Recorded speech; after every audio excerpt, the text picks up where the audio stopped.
सत्यनारायण भगवान की जब जब पूजा हो रही होती तो वहाँ पे सारे वेटर अपना अपना काम कर रहे होते हैं। तभी यहाँ पे देखेंगे जब पंडित जी कहते हैं अमृता को जाकर पूरे घर में गंगा जल छिड़क दो, तो अमृता और निम्मी दोनों जाते हैं एक साथ मिलकर। तभी निम्मी को एक कॉल आ जाता है और निम्मी को जाना पड़ता है। यहाँ पे पुलिस इंस्पेक्टर उनका कॉल आया होता है, तो निम्मी जाकर वो फोन विराट को देने लगती है। तब तक अमृता यहाँ पे छिड़क रही होती गंगा जल, तो यहाँ पे राजीव उसके मुंह में कुछ दबा देता है और उसके बाद उसे बेहोश करने की बहुत कोशिश करता है, पर वो बेहोश नहीं होती है और वो बहुत ज़्यादा अपने आप को बचाने की कोशिश करती है।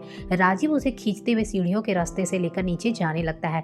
जब सीढ़ी से नीचे जा रहा होता तब भी अमृता होश में होती है और अपने आप को बचाने की बहुत कोशिश कर रही होती है और विराट सर आवाज़ भी देती है। तभी विराट को लगता है जैसे अमृता बुला रही है।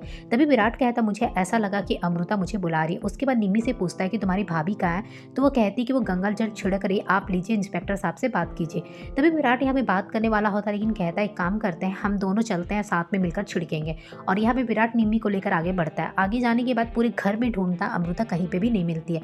विराट और निम्मी तभी नीचे सीढ़ियों से जाने लगते हैं देखने के लिए। तब तक देखेंगे कि यहाँ पे राजीव नहीं होता है, क्योंकि राजीव अमृता को लेकर सीधे किचन में चला गया होता है और उसे बोरी में डाल दिया होता है। बोरी में डालने के बाद यहाँ पे किचन में एक जगह छुपा देता है। तभी यहाँ पे देखेंगे जो दूसरे आदमी लोग होते हैं, जो दूसरे वेटर होते हैं, उससे भी मिला होता है राजीव।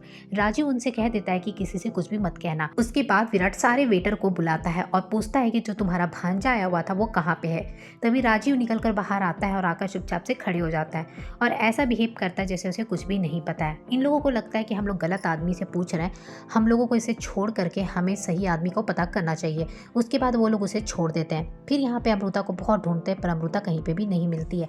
यहाँ देखेंगे राजीव जो है अमृता को खींच कर कमरे में ले जाता है और कहता है कि टेरेस के रास्ते से हम बाहर निकल जाएंगे। विराट ढूंढते ढूंढते कमरे में पहुंचता है जहाँ पे राजीव अमृता को बोरी में भर के खींच रहा होता है। तभी विराट की नज़र पड़ जाती है राजीव के ऊपर और तभी वो सोचता है कि ये आदमी कौन है और क्या कर रहा है। तो कहता है बोरी में क्या है, तो कहता है कि कुछ सामान है जो मैं बस यहाँ पे रखने की कोशिश कर रहा हूँ। विराट को बिल्कुल भी पता नहीं चलता है कि इस बोरी में अमृता है और तभी विराट वहां से चला जाता है। उसके बाद राजीव उसे टेरेस के रास्ते से लेकर अमृता को वहां से भाग जाता है। अमृता का कहीं कोई अता पता नहीं चलता है।